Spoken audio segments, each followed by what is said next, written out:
Hello and welcome to Minding Kingston's podcast, where we talk about all things mental health with people with a connection to the borough. I'm Vicky Bourne and I work as a charities counselling and wellbeing manager. In this edition, clearly we're in a new phase of a concerning time with cost of living crisis. We're seeing a real rise. Around 20% of the people that are coming to us are coming because of family relationship issues.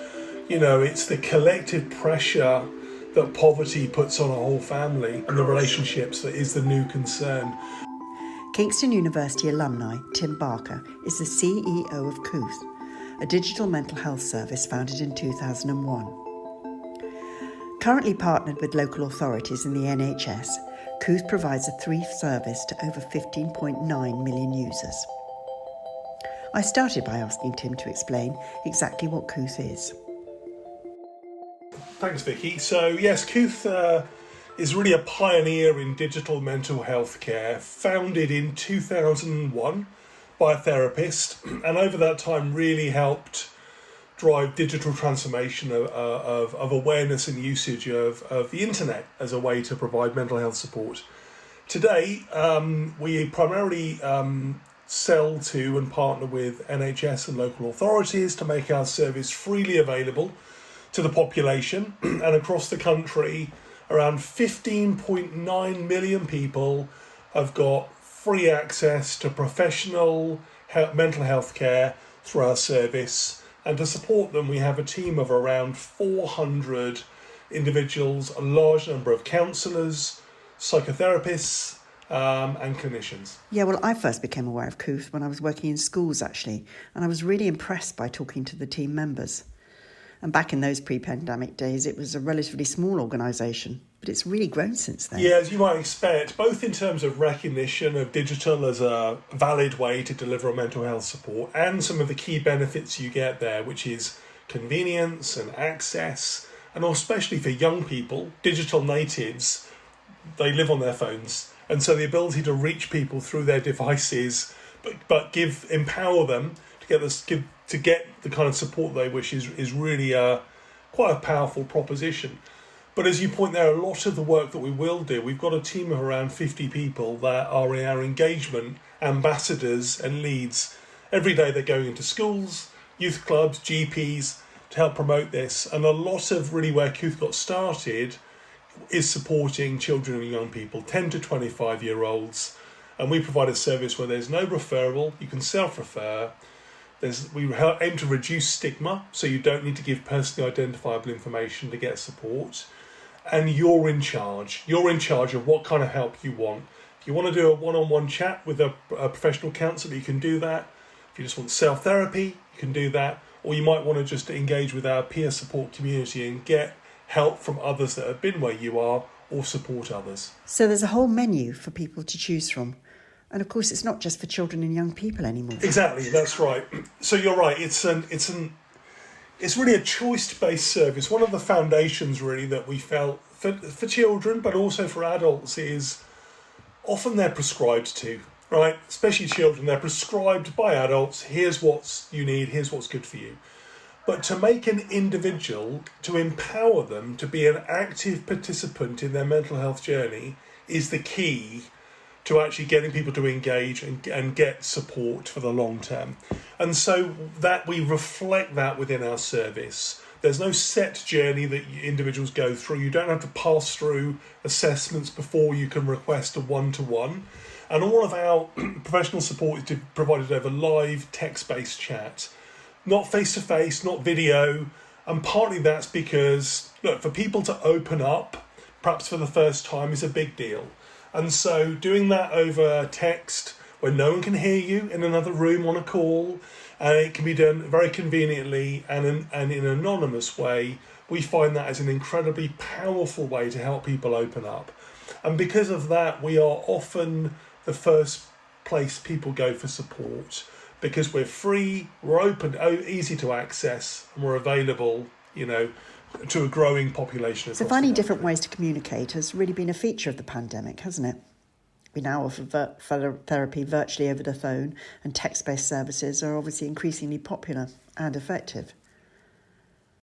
Yeah, I'd agree. There is one of my concerns about the future for digital mental health is the dehumanization of it, right? The humanity of being able to interact with another person and not a chatbot and not a self-therapy meditation tool.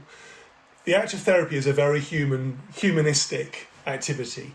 So for us, it's really how we can use the internet to grow our reach, to provide new types of interventions, not just traditional 6 to 12 counselling sessions, but a lot of what we provide are very brief interventions. Someone needing help with advice, someone needing help in the moment. And these things don't, the idea to drop in and be engaging with someone, a professional, within 10 minutes of joining the service is a completely unknown model in the traditional healthcare system. So it also provides a new way, models to be able to be very person-centric about how we go about providing support, as opposed to traditionally being kind of system or institution-centric. So no waiting lists. Exactly, that's right. And no thresholds either, absolutely. So you're not originally from a health tech background, and I was wondering what sparked your interest in this area. You're right, I've been, in my last 2.5 years, I've been a keen learner into this new world of mental health. And there's probably two things that really brought me here. One is I've got a interest in mental health, unfortunately through friends that I've lost to suicide along the way, and so those things stay with you along your journey. But the other side to that is I've spent 30 years of my career in technology, what's called startups and scale-ups. And over the previous probably decade, I spent a real focus of my time on data, insights, and artificial intelligence. And what I see as the incredible future potential for Kooth that we are working on is the future for digital mental health care will not be an AI chatbot, but it will feel a bit more like Netflix. It will try and understand a bit more about what your wants and needs are. And it will try and bring the massive amount of content and resources that sit within our service to recommend to you things that might be helpful. And based on your feedback or lack of, figure out what next. Because there is not one size fits all. And so if we can utilise the digital breadcrumbs in our service of people that have utilised Kooth before to your benefit, to recommend to you things that might be helpful, that's an incredibly powerful way to help support individuals, do it more cost effectively, and support the system as well. So it's the geek in me, Vicky, if I'm honest, that is also part of this, along with the ability to work in an organisation that's got a real world purpose. And I felt like it's either this or the environmental crises that are the two big challenges of our time. And this one, I feel, is where I should spend my time. So you describe mental health as a global priority for our time, which actually fits very nicely with this year's World Mental Health Day theme, which is all about making mental health and well-being a global priority for all. Certainly there's been some milestones along the way, recognition of the equivalence of mental health and physical health, the definition of the NHS long-term plan in 2019 that really started to set real targets around this. And then more recently, globally in the US, for example, coming out of COVID, and I think globally a recognition that mental health services weren't in great shape going into it, and they're in even worse shape coming out of it. Absolutely. So I think there's really struggling to find help. Yeah, there's and it's a system that is essentially overflowing at absolute breaking point, really. But that also there may be a positive to come from this, which is a recognition of the need to invest further upstream.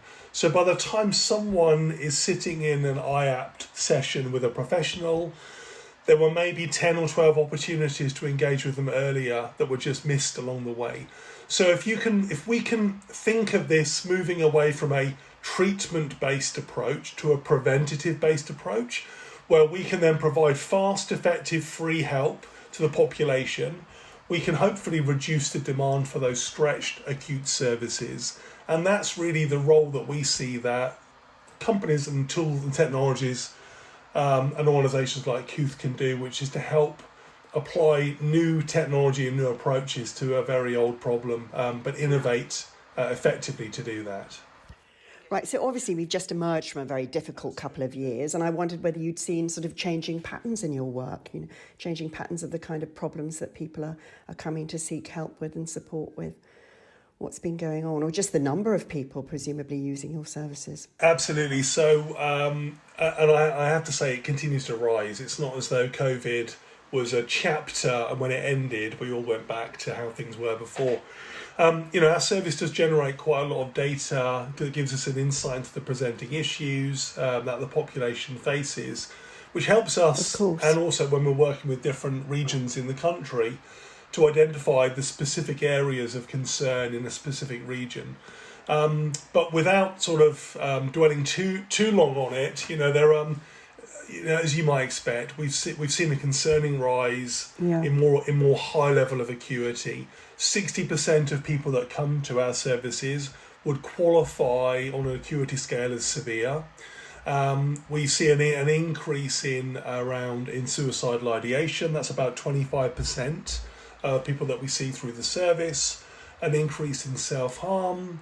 Over the lockdown, we saw around a 70% increase in eating disorders and eating difficulties. What we're starting to see, I was looking at the data the other day, clearly we're in a new phase of a concerning time with cost of living crisis upon us. We're seeing a real rise. Around 20% of people that are coming to us are coming because of family relationship issues. It's the collective pressure that poverty puts on a whole family and the relationships that is the new concern. And so with this data, we provide it to NHS, we provide it to the Cabinet Office, we provide it to a large number of stakeholders so that they can then get ahead of the next wave that's going to hit, which is referrals into NHS services for more acute demand. So if we could be the canary in the coal mine, so to speak, as the first place to go, we can help people prepare for change better. And that's been one of the challenges that all systems, including healthcare systems, have faced in the last few years. Of course. Yep.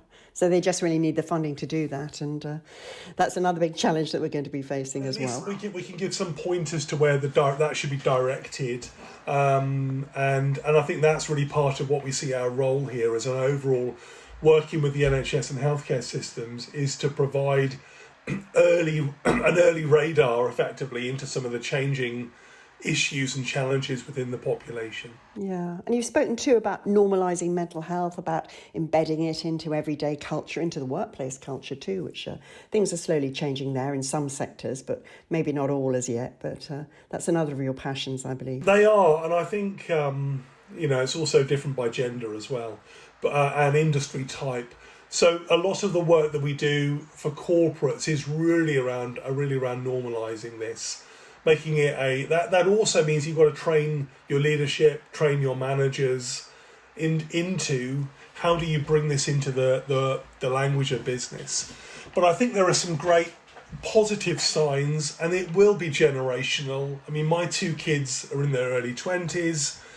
It's very much a topic of discussion and a healthy one as well. I think to know really how people are in themselves and what their feeling is an important superpower to have, right? Because when you can ask for help, you can get it. And so that will be a long journey, but also, because we offer an anonymous by design service, we're not resting on normalisation being the solution to this. We will reduce stigma, because if you may feel shame about something you're going through, especially as a man, you may not want to open up. And so the ability to do that in a really safe space, an anonymous space where there's no connectivity to your phone number, your email address, your identity, is again a very powerful, or your gender, is a very powerful thing. Yeah, that's very, very true. Okay, so finally, Tim, I wanted to ask you about your connection to Kingston and the borough, really. And I gather you did your first degree at Kingston Uni, is that right? I did. I'm going to go way back now into the late 80s and early 90s. I did a 4-year sandwich degree in computer science, of all things. I spent time in Kingston, Hampton Wick, Richmond, Surbiton. I did a year's industrial placement in New Malden. Oh, wow. So you know all aspects. Even crossing the river.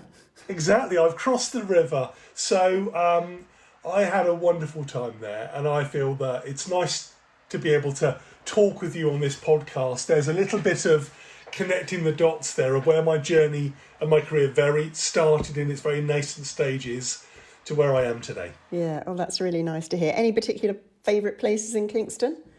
And you can include pubs and bars. I'd probably say, I would imagine many of them have closed down by now. But I, of course, spent an abundance of time in the Kingston, as it was back in the day, KPSU as it was in the day, the Kingston Polytechnic. And I was a keen sportsman back in the day there, so I spent a lot of time in their football and basketball clubs on Penlyn Road. So I had a great time there, and I did actually, it was a place that my eldest son was considering for university. Unfortunately, he didn't quite get the grades to get in there, but lots of happy memories. That's brilliant. Thank you so much, Tim, and thank you so much for being a guest today as well. Well, thank you, Vicky. It's been a real pleasure. I was talking there to Tim Barker, CEO of the digital mental health platform Kooth. Before we go, do have a listen out for the other chats in this series. You can find them wherever you usually download your podcasts. And we'd be really grateful if you subscribed and left a review too. It really helps to spread the word. I'm Vicky Bourne of Mind in Kingston, and until the next time, take good care.